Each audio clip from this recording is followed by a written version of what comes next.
I know that without further ado, a lot of you are here to hear, well, what is Web3? I saw that comment in chat. I can't remember who it was, but someone said, what is Web3? What is an NFT? Well, I'm excited to be here. And this is a keynote talk that I have prepared for this group that I've given a couple of other times and that I give to groups that are corporate clients, that are other groups just like this. And this is simply called Web3 Simplified and Explained. So, a little bit of background. I have a degree in elementary education, and I've been doing corporate events for 10 years now. And so I really love taking concepts and explaining them to people in a way that's really easy to understand. I'm usually the first person that's seated down to jump up and go and write on the whiteboard. If there's usually like one right next to me and I'm drawing on there. And as you can see, I'm getting a little fancy with the different camera angles. It's a little bit of fun for me to be here in my studio. And I do have some sound effects that I might use because my goal is to help you level up with your Web3 knowledge and your NFT knowledge here today. And so Web3 Simplified, what happened is back in November, I started to go down the NFT and crypto and Web3 rabbit hole. And I was just typing into Google like crazy. This is not normally how I type, but this is how I demonstrate typing. And I was Googling everything, and I was just starting to save definitions and acronyms and what they mean on my phone. And I thought, you know what? I might as well start to share this with people. So I created a website and I created a Twitter account. And then people started to reach out, and just because I started to explain it to people. And so now I do this talk and a couple of others called Web3 Simplified. And so thank you, Julie. Love it. Level up. Ship Mario shout out. I see that comment. Love the sound effects from Joe. Thank you. I see a bunch of great Kingdom Warrior holders that are here in the chat with us. So Web3 Simplified and Explained, that's what I'm here to share with you. And a little bit, in case you see some youngins pop in the background, this is some of the most important information you'll ever learn today. And it's my family. This is my daughter, 4.5-year-old daughter named Gemma, with our now 9-week-old little boy named Nathaniel. This is what they look like on the kitchen floor. And this is what I normally look like in the seat that I'm seated in right now. And so my wife might pop in and have me hold him while I'm giving this talk. That's kind of work from home life. And so a little bit about Web3 Simplified. Now to get to like the main information, here are some of the questions that I hope to answer for you today, right? So the first question is, what is Web3? Second is, what is an NFT? Third is, what is the blockchain? And then the last one that I want to try to answer with you is, why do people buy NFTs? And so I'm setting my timer right now so I don't go over time. And so without further ado, let's jump into what is Web3.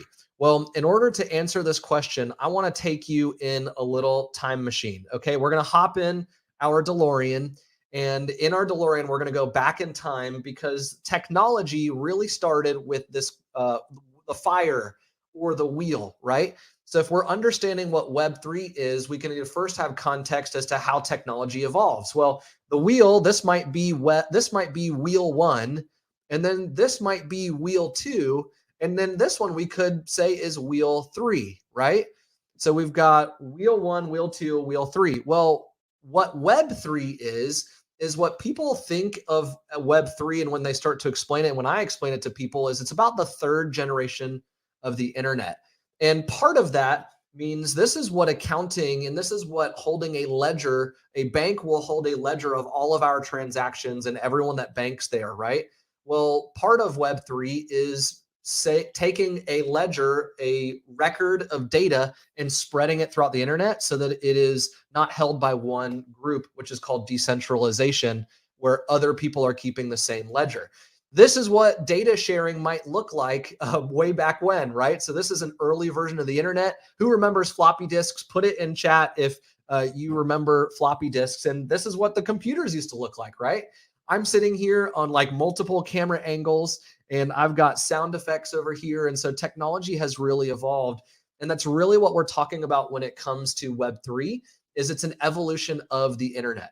And so if we think about Web 1, well, let's compare Web 1 and Web 3. Web 1 might be you create a website and it's yourcompany.com. And then Web 2 is kind of the next evolution, which we're even on Facebook right now, streaming to Facebook. And that's where you go to facebook.com/Sean Specie, right? So it's a company slash, and then you go to that website and you use it as a user. And you are creating a profile so that you can share information. Because Web 1 is you create a website to share information. Web 2 is you go to someone else's website, create a profile, and then you share information. But then Web 3 might be more of a decentralized look where you're creating a website with other people, and with other people, you're holding and storing information, and then other people can come and share their information there as well. All right. So let's compare it a little bit differently. Well, so Web 1 is a website. Web 2 is a profile. That's what I have, a profile where I'm uploading pictures. Well, the trick is with Web 2 is, so if you create a website and then I go to your website and I create a profile, now you own whatever data I'm putting on there. Well, Web 3 is all about assets, right? And when we say assets, we mean things that you actually own. Like I've got a pair of headphones right here. This is an asset for me because if I really need to listen carefully, I can put those on to have better sound quality. So data is being stored in Web 3, but we can actually prove with Web 3 who owns that data. All right, let's look at it a little bit differently again. Web 1, we could say is .com. Web 2 is .app, right? If you go to Canva, that's like a web app. If you go to YouTube and you stream something, YouTube has like studio.youtube.com. That's a web app. If we're on Facebook and we're streaming, you can use the Facebook profile or you can stream, and it's kind of an app that you can use. There's tons of them out there. And then there's .eth. That's kind of the next iteration of the internet, which is again Web 3, where you can own in a wallet, like I own SeanSpecie.eth, and that's where you can even see other things that I own if you know how to use different tools. Or the final one that I have for you is Web 1. In Web 1, when you create a website, what you're looking at is you're looking at visits. How many people visited my website today? How many people visited this page? How many people visited my blog, right? Web 2 is views. How many people are viewing my picture? How many people are viewing my video? How many people are viewing this because I've got Instagram.com/Sean Specie, right? How many people are viewing my profile? And then Web 3 is all about value, okay? So I'm going to explain what that means a little bit more in a second, but because of the Web 3 technology, you can now create a limited amount of something on the internet rather than if we were to screenshot all of this and then I send it to everybody. Now you have a copy of it and you have a copy of it and you have a copy of it, and we can't really prove who has it. So that's a little bit more for you. And here's a really simple definition for you. And it's not even really a definition as much as it is an equation. Web 3 is the most simply form of putting it is the internet with blockchain technology. And I'm going to explain what blockchain technology is here in a second. So part of Web 3 is, and this is the kind of the second question that we had is when I say value, a lot of the value in Web 3 is stored in two places right now. And I say right now because it might evolve, but it's stored in either cryptocurrency or in NFTs, non-fungible tokens. And both of those are being kept track of on the blockchain, which I'll share for you after we go through what is an NFT, which is the second question. So what is an NFT, right? Now, an NFT stands for non-fungible token, non-fungible token. Now, I'm a very simple person. I'm a very literal person. And I want to share with you how I understand this best, which is by looking pretty much at one part of a word at a time.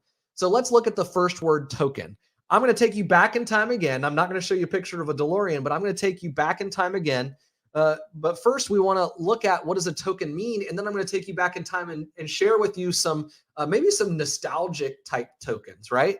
So non-fungible token, if you look it up just by searching in the word token, so if you search for token, it is a thing serving as a visible or tangible representation of a fact. Okay, well, what does that actually mean? Well, here's another definition. A voucher that can be exchanged for goods or services, typically one given as a gift or offered as part of a promotional offer. And here's a couple of tokens that we might know of even as today, right? We've got Chuck E. Cheese tokens. Let's go back in time and remember when we used to go to this place and put these little things in these machines if you're in the United States and you'd play games. And then you'd get back a different form of token, which is a ticket. And then you would take that ticket and go and redeem it for these prizes that will break after a week, right? Can I get an amen in chat? Well, then nowadays as adults, we might go to the adult version and get a Dave and Buster's token, okay? So a token can show up in a different form. It's basically something that's used to represent some form of value, or it can be exchanged for something. So those are some examples of, we'll just say they're Web 1 tokens, right? It's kind of like the older technology of tokens. So we looked at the word token. Now we kind of understand, okay, it's like this thing and I can exchange it. Well, if I have a Dave and Buster's token and you have a Dave and Buster's token, and we exchange them, you have one and I have one, and they're of the same value. Well, that means that they are fungible, okay? So now that we know that, okay, well, if I have two identical tokens and I can exchange them, or if I have two identical dollars, then we're going to look at this word fungible, right? So fungible, if we Google it, it's able to replace or be replaced by another identical item. They are mutually interchangeable. I love those last two words, mutually interchangeable. So here's an example of a different type of token, right? So this is mutually interchangeable. If I have a dollar and I see that Casey just jumped in, if I give Casey my dollar and he gives me his dollar, well, they are mutually interchangeable tokens. And so it's a form of currency, but it's that dollar represents what the actual currency is. And so we are each $1 richer when we exchange them. They're mutually interchangeable. All right. So now let's look at what NFT, not like all together. So if something is not mutually interchangeable and it's a token, well, here's a definition for us. A one of a kind digital asset, and it's on the blockchain. Now, I didn't Google this one. This is just kind of like Sean's definition. There's probably a more accurate or even a more detailed one. But again, I'm trying to simplify it for everyone because this is Web3 simplified. It's a one-of-a-kind digital asset, and it's on the blockchain. All right. But now for the final one, right? Now you're wondering, well, what the heck is the blockchain? Like, is it like a chain that hangs next to me? It's got blocks on it? Well, it kind of is. You're not too far from it, but it's more of like a digital version of it.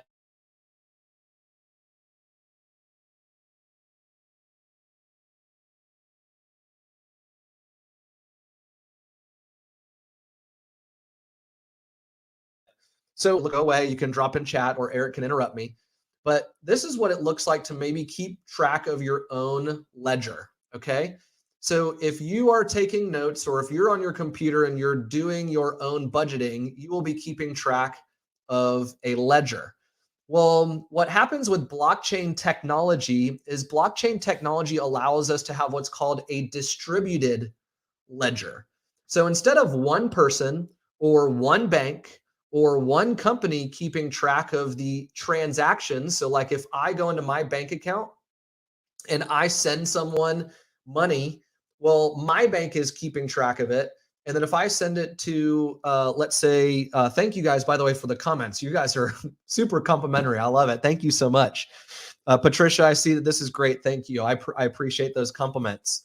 So if I go into my bank account and I try to send money to say Julie, and I say, hey, Julie, I owe you $50.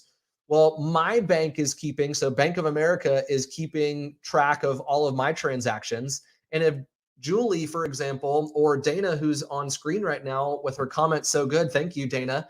If I send her money instead and she's at Wells Fargo, well, Wells Fargo is keeping their own ledger, right? Their own record of transactions. So the blockchain technology, what it allows us to do is it allows a computer system over on this side and a computer system over on this side of the world and another computer on this side of the world. They have what's called a distributed ledger.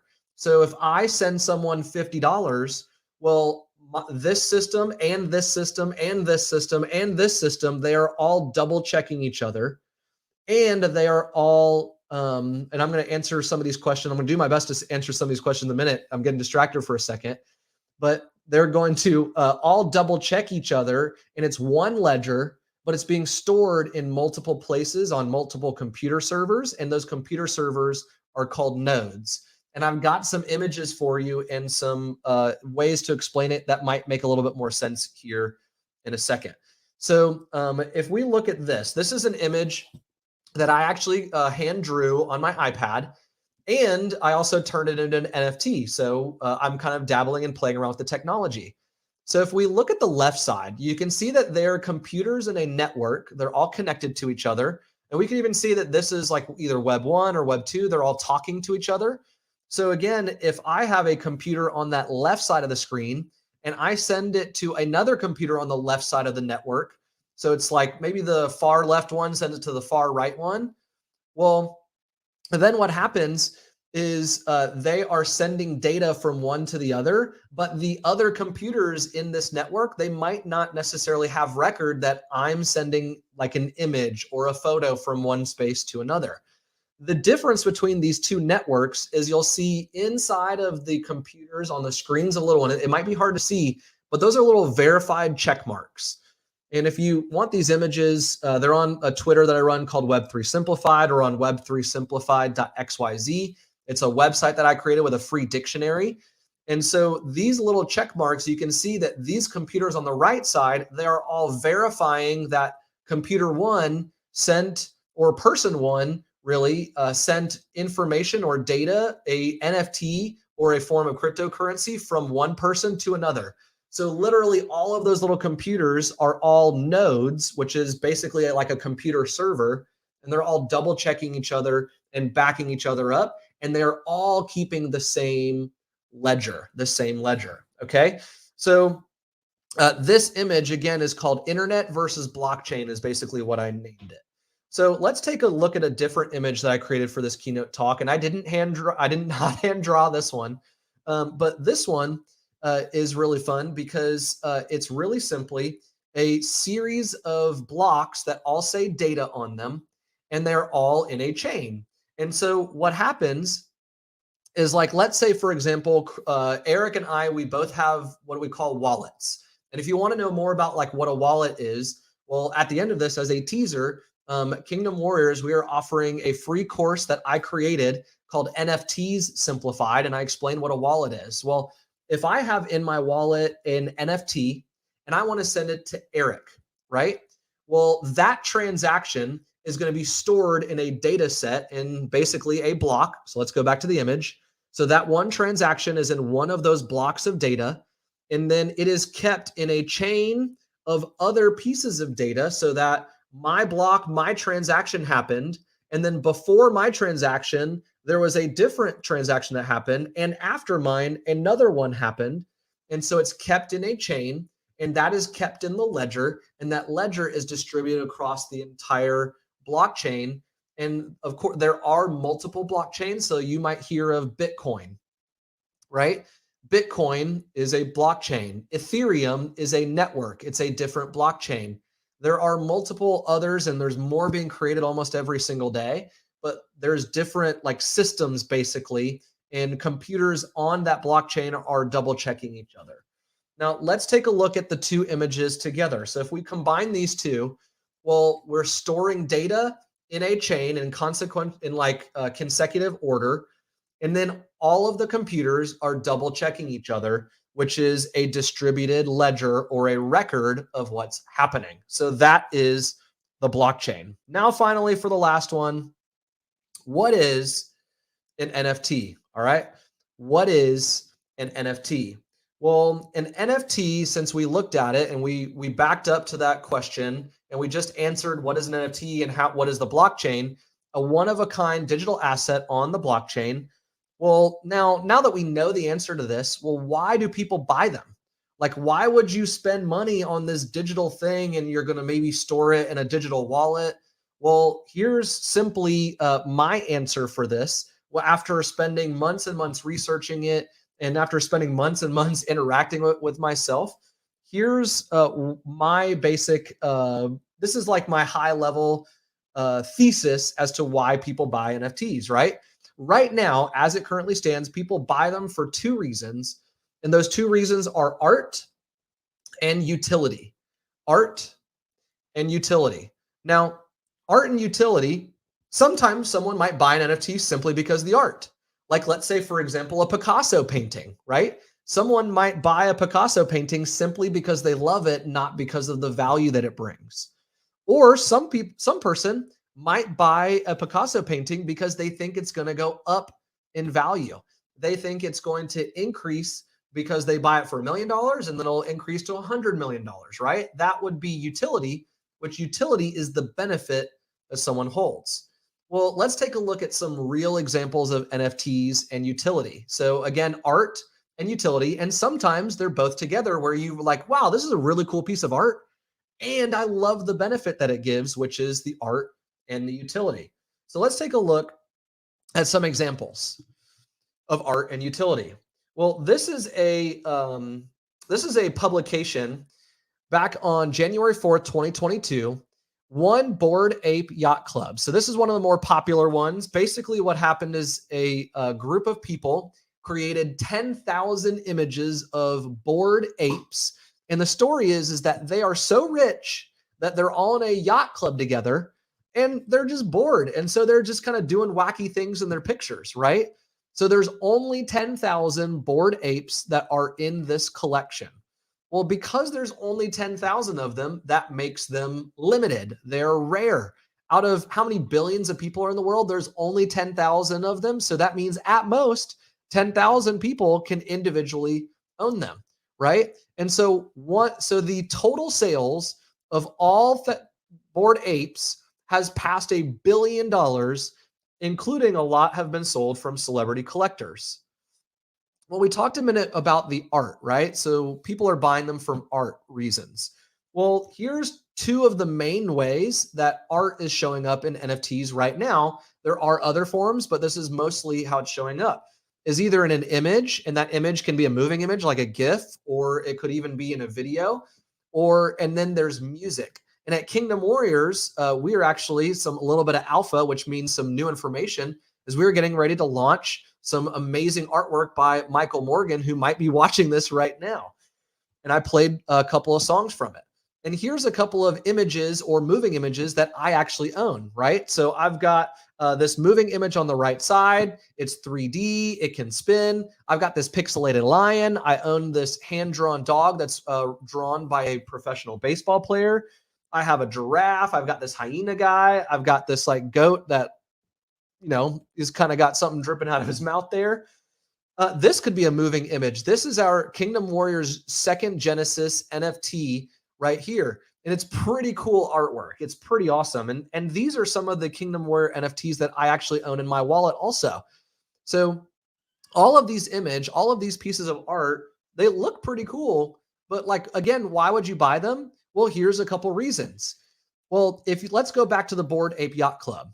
If you were to buy a Bored Ape Yacht Club and say Snoop Dogg and Eminem, they both own bored apes. Well, the bored apes, you could go to New York and have a Bored Ape Yacht Club party, and only someone who owns a bored ape, and because you can verify it through the blockchain, you have a party. They have to show you your wallet and show you that there is a bored ape sitting there, and because it's verifiable through the blockchain, then they get into that party. You could throw a concert. Maybe Snoop Dogg has his own concert just for owners of the Bored Ape Yacht Club. So those are just some examples for you. Now, at Kingdom Warriors, we've got some amazing utility. Number one is the community. That is one of the biggest reasons why people will join and buy NFTs, specifically for utility, is based upon community. Who do you get access to? Who can you network with? If you're running a mastermind, instead of paying $3,000 a year for a mastermind, you could sell an NFT for $3,000. But then the interesting thing is now you're adding value to the person you sold it to, because they own a digital asset. And if they ever at any time, they're like, yeah, I feel like I've gotten everything I need from this mastermind, they can go and sell it. And if enough value is there, then maybe they sell it for $5,000 because they think it's worth it and because other people think it's worth it. So here's an image that I created. that explains a little bit more about verifying. On the left side, this is it to verify a document. To verify a document, you have to go to a bank and you have to sit in front of a notary with like maybe two other witnesses and get your document verified. Well, now if I own a Bored Ape Yacht Club or a Kingdom Warriors NFT, which are some amazing art and some amazing community, well, then it's verified through the blockchain. This is another image that I created that basically signifies a NFT can be a key that unlocks a door for you to get into a community or get into a certain token or get into a certain thing. And so these, and this is the last one that I've got for you, where an NFT can be a ticket to get you into a series of events or a mastermind or a workshop and different things like that. So that's some of the reasons why people are buying them. And here's an image. This is an example of some of the artwork at Kingdom Warriors with the music NFTs that we're about to release. And built into it is a song. And let me play a song for you here. I want it out of my head the moment I let you get fell. I cannot remember anything else. The light burning low, so wherever I go, the patterns are painted on the walls of the halls with only the cold of things decomposed. We were supposed to be bold. She knew what we did, we fight for what's right. Did we lose the light? No, we never let go. We never lost hope. Now we must rebuild even though the road is so broken and cold. Warriors back to your post. So as you can see, the artwork can be moving, it can be still, it can include music. And there's tons of different utility, and people are being super creative with what utility, what benefit that gets to someone. There are some NFTs that if you buy an NFT, you hold it in your wallet, then that group is going to reward you with, say, a utility token or a different form of cryptocurrency. So it's a lot like generating interest. You could buy an NFT, say, for $1,000, and then later sell it for $3,000 if the market decides that it's worth it to go up in value. If enough people are holding on to them, if they're rare enough, if they're desirable enough, the value could go up. Now, a couple of quick disclaimers for you is number one is you'll hear this a lot. This is an acronym in Web3, and it's NIA, which is not investment advice, or you might see NFA, which is not financial advice. Now, I'm not sitting here as a financial advisor telling you, hey, go and do this thing and buy this thing. But here at Kingdom Warriors, we believe in adding value to people. And so our NFTs are a ticket and are a key to get into somewhere.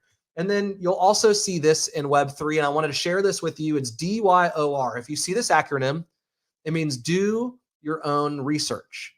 So do your own research means look at the community, look at the founders of the NFT project.